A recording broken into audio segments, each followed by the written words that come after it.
পরবর্তী প্রশ্ন হচ্ছে, পাকিস্তানি এক আলেম তিনি বলেছেন রাসূলুল্লাহ সাল্লাল্লাহু আলাইহি ওয়াসাল্লাম জানাজা নাকি আল্লাহ তাআলা পড়িয়েছেন, কথাটা কতটুকু সঠিক? जब आप के जाने में एक हफ्ता बाकी था दुनिया से, तो सहाबा है अर्ज़ किया रसूलुल्लाह, तो आपने उनको देखा तो आपकी आंखों में आंसू आ गए, तो आपने कहा मैं तुम्हें अल्लाह के सुपुर्द करता हूँ, अल्लाह तुम्हारा साथी हो। तो अब्दुल्ला बिन मसूद ने पूछा कि या रसूलल्लाह, ये तो बातें रुखसती की हैं, जैसे जाने का वक्त करीब आ चुका है, तो आपको गुस्ल कौन देगा? कहा मेरे अहले बैत मुझे गुस्ल दे। आपको कफन कौन देगा? कहा मेरे अहले बैत मुझे कफन दे। आपको कब्र में कौन उतारेगा? कहा मेरे अहले बैत मुझे उतारे। आपका जनाजा कौन पढ़ेगा? तो इस पर आपकी आंखों में आंसू आ गए। ये हुजरा आयशा बता रहा हूँ, ये हुजरा आयशा, अम्मा आयशा का हुजरा क्या हुजरा है। तो आपकी आंखों में आंसू आ गए। तो आपने कहा तुम्हारे नबी का जनाजा ऐसे नहीं है जैसे हमारे होते हैं, अभी बताने लगा। तो आपने कहा जब तुम मुझे गुस्ल दे देना तो तुम सारे बाहर निकल जाना, सबसे पहले मेरा अल्लाह मेरा जनाजा पढ़ेगा। तो हुजरा आयशा वो है जहाँ अल्लाह ताला मकान और ज़मान है, लिहाजा उसका जनाजा पढ़ना वो जाने और उसका रसूल जाने। मैं तो तुम्हें खबर सही सुना रहा हूँ। कहा कि सबसे पहले मेरा अल्लाह जनाजा पढ़ेगा, उसके बाद जिब्रील और मिकाईल और इसराफील और अर्श के फरिश्ते मुकर्रब वो आएंगे और मेरा जनाजा पढ़ेंगे। फिर सातों आसमान के फरिश्ते उतरेंगे और मेरा जनाजा पढ़ेंगे। उसके बाद फिर तुम पहले मर्द आना, चारपाई के साथ खड़े होकर मेरे लिए दुआ करना, अल्लाह अकबर। नमाज की नियत ये नहीं हुआ। फिर जब मर्द खत्म हो जाएं तो औरतें आना, जब औरतें खत्म हो जाएं तो बच्चे आना, जब बच्चे खत्म हो जाएं तो तुम्हारे नौकर मुलाजिम गुलाम आएंगे। फिर उसके बाद मुझे প্রথমেই আস্তাগফিরুল্লাহ পড়ে নেই। সেটা হচ্ছে আল্লাহ তাআলা জানাজা পড়বেন। আপনি একটু চিন্তা করেন মাথায়, জানাজা অর্থ হলো সালাত আদায় করা, কার কাছে বিনয় প্রকাশ করা। আল্লাহ কার কাছে বিনয় প্রকাশ করবেন বলেন তো? কার কাছে তিনি মাথা ঠোকাবেন? কার কাছে তিনি আলহামদুলিল্লাহ রাব্বিল আলামিন বলবেন? তাহলে এই মানুষগুলো যারা বলছে তারা কি বুঝে জানাজার জিনিসটা কি?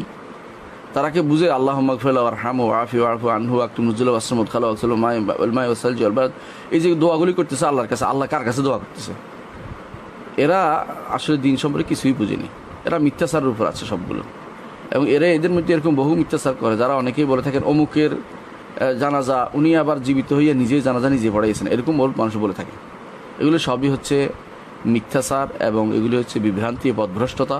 এগুলি আসলে কোনো ভালো আলেম কোনোদিন বলে না। পাকিস্তানের যে সমস্ত আলেম আপনি বলছেন আলেম হইতে পারে না, এই কথা যে বলছে আলেম হবে, আলেমের কাতারে পড়ে না, আলেমের কাতারে পড়বে না সে কোনোদিনই। সেটা বুঝে নেই যে কী করতেছে, কী বলতেছে, এটাও জানে না।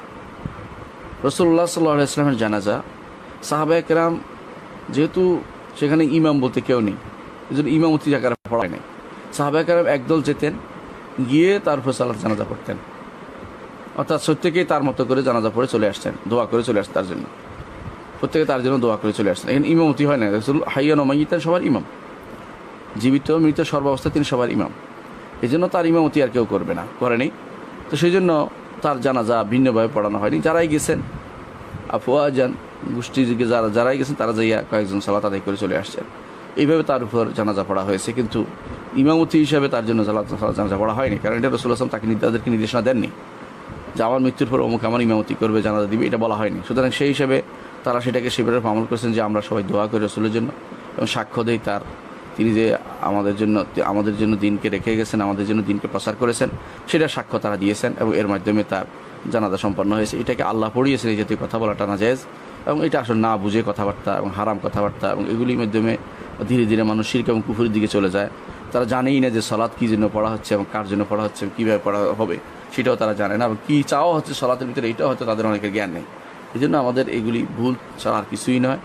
এগুলো বুঝে নিতে হবে যে এগুলি ভুল। যারা এই জাতীয় কথাবার্তা বলে তারা আসলে আলেমদের কাতারে পড়ে। এখানে মনে পড়ে গেল এক বিদাতির কথা, উর্দু ভাষী। হ্যাঁ, সে বলছে যে নবী করিম সাল্লাল্লাহু আলাইহি সাল্লামের প্রথম জানাজা কে পড়েছে? আল্লাহ পড়েছে। চেনেন ওই বিদাতিকে? কি নাম? তারেক জামিল বিদাতি। নাকি জানি তবলিগ, আমাকে তোকে বেরোলিবি লাগে ওর কথা শুনে। এত একেবারে জঘন্য তবলিগি তো আমি তো শুনিনি, তো যে একেবারে বেরোলিবি পর্যায়ের তবলিগি।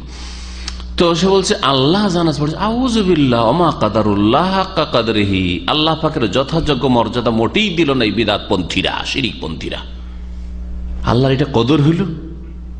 যে আল্লাহ পাক রব্বুল আলামিন তার মখলুক, তার বান্দা আব্দুহু ওয়া রাসূলুহু, তার গোলাম, তার দাস, তার বান্দা মুহাম্মদ রাসূলুল্লাহ জানাজা পড়ছেন। আচ্ছা,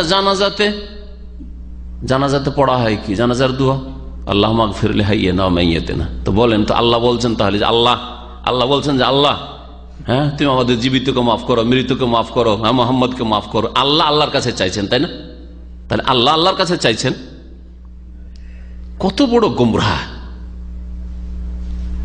আর গোমরার পাশে কারো বসে থাকা সহি আকীদার লোকের এটা মারাত্মক বিপজ্জনক, এটা বড় ফিতনার কারণ। গোমরার পাশে একজন গোমরাহকে আমি পাশে বসিয়ে রাখবো আর আমার সাথে ছবি উঠবে, এটা দাওয়াতে ইসলামের বড়ই ক্ষতিকর জিনিস।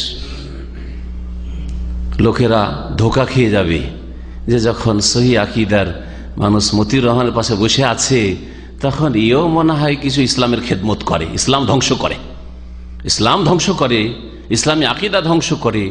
আর মূর্খ সমাজ তো বুঝে যাবে যে ইসলামের খেদমত করে। এই জন্য বিদাতীদের সংসর্গ, বিদাতীদের সাথে উঠা বসা সালাফে সালেহিন কঠোরভাবে হারাম বলেছেন, নিষিদ্ধ। আর এই বিষয়ের উপর আলোচনা, আমার এই অবস্থাটা দেখার পরে ইচ্ছা হয়েছে আলোচনা করা জরুরি যে বিদাতীদের সাথে আমাদের উঠা বসা করা কি জায়েজ? কখনো জায়েজ নাই।